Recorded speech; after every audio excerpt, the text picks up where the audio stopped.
Então hoje eu vou falar um pouco sobre anemia e eu já tinha falado desse tema há um tempo atrás, né? É uma resenha, não sou da área da medicina, mas através dos estudos a gente vai podendo alertar em algumas ocasiões, né? Porque existem anemias que o sulfato ferroso ele não vai conseguir reparar essa anemia, né? Pessoas que têm fluxo menstrual muito forte, muitas vezes fica muito anêmica, né?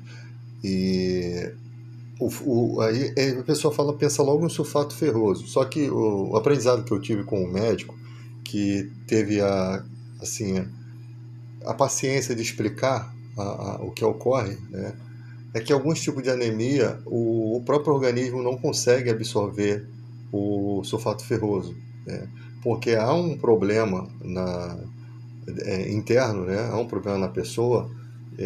Quando eu fiz esse estudo eu estava mais com a mente mais fresca acerca disso, mas há um problema na pessoa que o organismo não é capaz de absorver o ferro, né, e tem que se tomar, eles recomendam o Combiron fólico, né, que é uma mistura de ferro com ácido fólico, porque não adianta só o seu organismo absorver o ferro em certas ocasiões, tem que ter o ácido fólico. E há ocasiões em que nenhum dos dois funciona, porque tem algum problema, né, na hora do organismo absorver essa vitamina. Então tem que se tomar um medicamento direcionado àquela parte que está com esse problema, né, que geralmente o medicamento é a própria substância que está em falta, que vai fazer a absorção correta do sulfato ferroso e do ácido fólico. Tá? Então, a pessoa que tem um fluxo menstrual muito forte é indicado uma injeção, se eu não me engano, é Noripurum que fala, Noripurum. É. E essa injeção ela vem com as seringas próprias, né, a agulha própria para se aplicar. Né? Geralmente farmacêutico aplica ou alguém da área da enfermagem. Você não pode utilizar uma agulha menor do que aquela. E é uma agulha enorme, horrível aquela injeção. Só que ela funciona, porque esse medicamento funciona realmente, libera a pessoa da escravidão da anemia. Então a pessoa tem que tomar essa injeção. Eu não sei se existe, eu acho que existe essa administração dessa, desse medicamento via oral, mas eu acho que o organismo demora mais tempo para absorver, ou pode ter algum problema de absorção desse medicamento. Então tem que procurar um especialista para poder tratar isso, né? Algumas pessoas têm problema de tireoide, né? E a tireoide ela causa muita depressão. Ela primeiro causa uma sensação parecida com a depressão, né? Segundo estudos, aquela sensação parece com a depressão.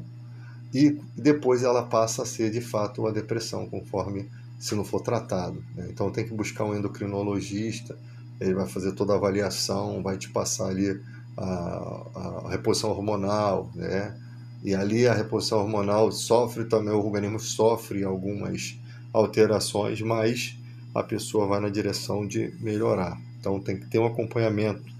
Então, às vezes a gente vê a pessoa muito deprimida e pensa que a questão se trata somente da questão de rotina de vida, mas às vezes a pessoa tem tudo e está infeliz, né? E realmente é o próprio organismo dela que está lutando contra ela, produzindo substâncias que fazem mal a ela mesma, né? Então, a depressão ela passa a ser uma doença realmente do próprio organismo. Não é uma frescura, não é uma coisa que as pessoas podem tratar achando que vai levar para a praia, vai levar para o sítio, vai melhorar, pode melhorar o humor de forma temporária. Então muita gente às vezes desconhece o problema que está passando e não busca o tratamento médico. E às vezes a pessoa é muito religiosa e acha que aquilo ali é um encosto, um espírito ruim, né? Um espírito imundo, mas na verdade se trata realmente de um problema do organismo humano. Você tem, por exemplo, a convulsão epilética, né? A convulsão. Ela é um problema do sistema nervoso e tem um medicamento que vai fazer o quê? Que vai atuar no sistema nervoso e a pessoa vai conseguir viver bem. Ela tem aquele tipo de convulsão. É. E a convulsão, ela pode avançar para uma parada cardiorrespiratória, né? Nem toda, tem gente que morre convulsionando. Eu até acho que o protocolo do Bombeiro Civil, no momento de uma convulsão, já seria imediatamente chamar o SAMU, porque se a convulsão ela vai parar, né, por um tempo, você vai lateralizar a vítima, né, para poder a secreção sair, a pessoa não se engasgar ali com a secreção, a língua vai estar mole ali. Então, eu acho que o SAMU já de imediato para quê? Para avaliar, porque pode ter uma série de convulsões ou aquela pessoa pode entrar em PCR, né? Então, acho que a gente precisa estudar esse protocolo porque precisamos entender esse tipo de coisa. Nós estamos num mundo que há muitas novas doenças, muitas coisas que a gente não abordava antigamente. Pessoas que têm pânico de elevador. Eu sou bombeiro civil, eu não vou oferecer para que ela venha no elevador comigo. Ela já tem o pânico. No momento que ela entrar no elevador, ela pode estar tudo bem, confiando em você, mas ela pode entrar num estádio ali de trauma, né, de psicose e acabar passando mal dentro do elevador. Então a gente vai ter que fazer esse acompanhamento de escada, né, devagar e tal, até o atendimento médico daquela pessoa. Em alguns estabelecimentos comerciais que têm clínicas, acontece esse tipo de coisa. Então, essa jornada, essa rotina do bombeiro civil, ela tem que ser compartilhada com outros bombeiros civis para que possa se entender. Nós, bombeiros civis, não indicamos medicamento para ninguém. Aqui eu estou conversando sobre algumas situações, né, da medicina, que já tem estudos, e falar de medicamentos, falar de situações, não há problema nenhum, não fere a nossa demanda. O que estaria errado é você recomendar um medicamento para alguém. Isso você não pode, porque pessoas têm alergias, né, têm intolerâncias a certo tipo de medicamentos devido às suas composições. Tem medicamentos que têm corticoide, que o uso não pode ser contínuo, né? Então, sempre quando eu faço os meus vídeos, eu sempre procuro agregar valores nesse sentido. Olha, você precisa buscar um atendimento médico. Você precisa ter uma avaliação de um especialista no assunto, né?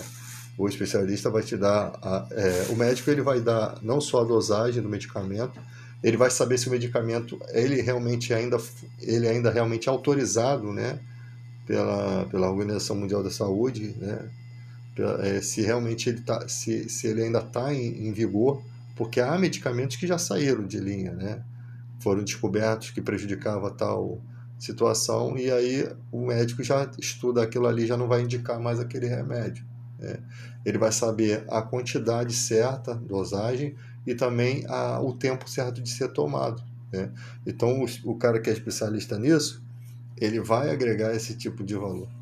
Nós temos por exemplo, para a garganta nós temos a pastilha Streps, é uma pastilha muito boa, né?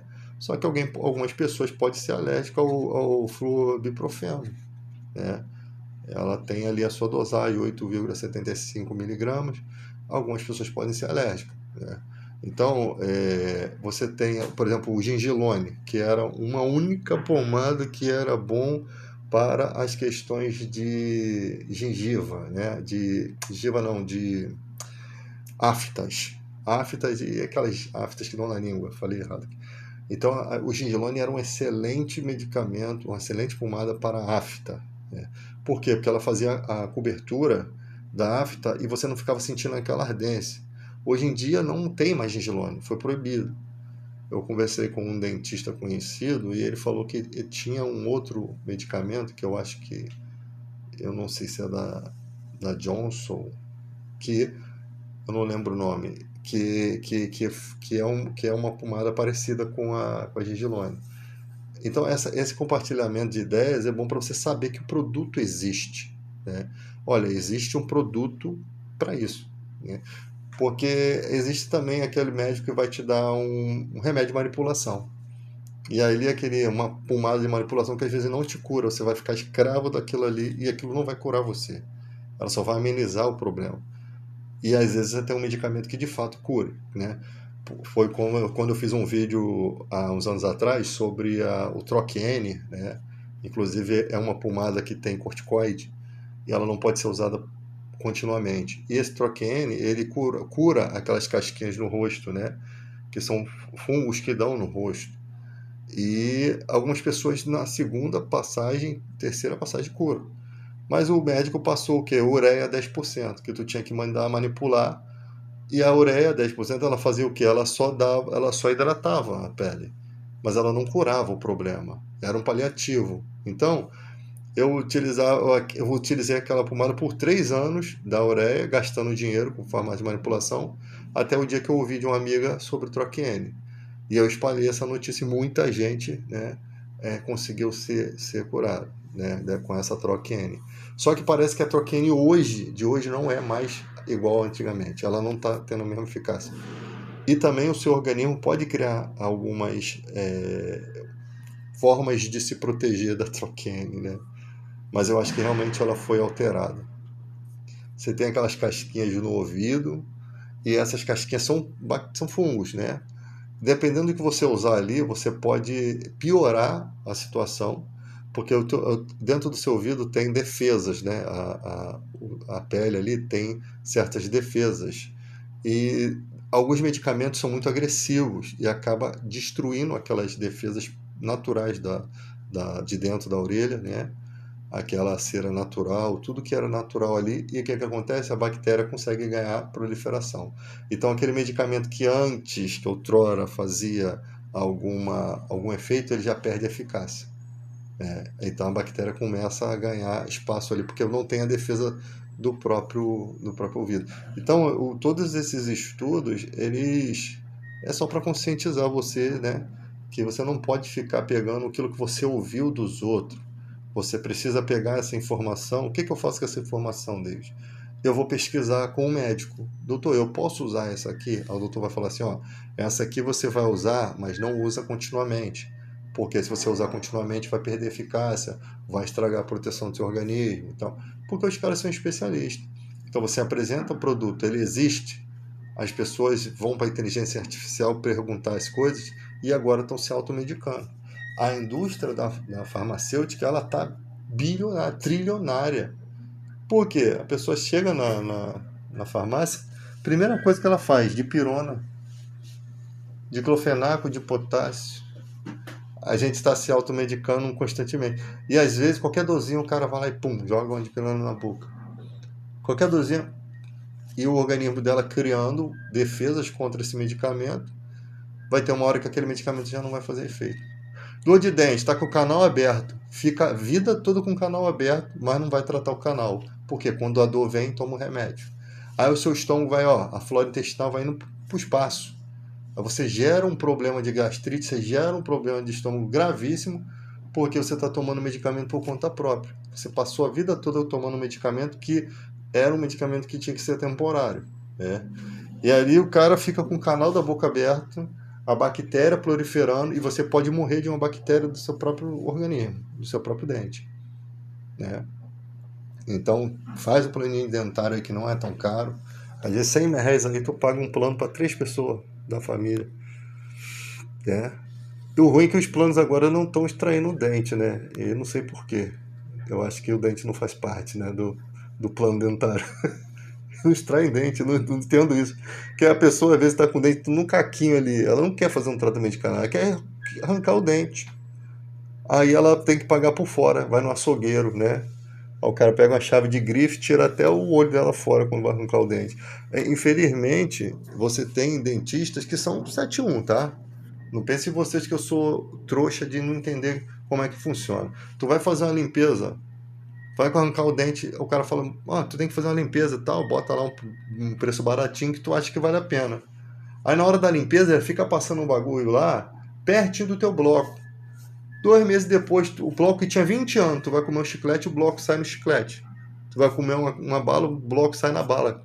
Entende? Então, tem dentista aí que tá fazendo pilantragem com os outros. Já aconteceu 2 vezes comigo, né? Já aconteceu 2 vezes comigo. Vai ter uma hora que eu vou lá e depois ele vai precisar de uma dentadura nova. Porque não, a situação está complicada. Então, é bom procurar profissionais que sejam conhecidos, né? Tem carniceiro aí que eu acho que nem é dentista, mano. Tem gente aí que eu acho que aprendeu a função aí, né? E tá aí se metendo a besta aí. Depois a gente vai descobrir que o cara nem era dentista. O cara arrancou o dente. Aquele dentista é assim, né? O cara, pô, arrancou o dente errado e fala, não, eu não vou cobrar isso aqui não. Isso aqui é por conta da casa. Mas tu arrancou errado, filhão. É assim que tá a situação.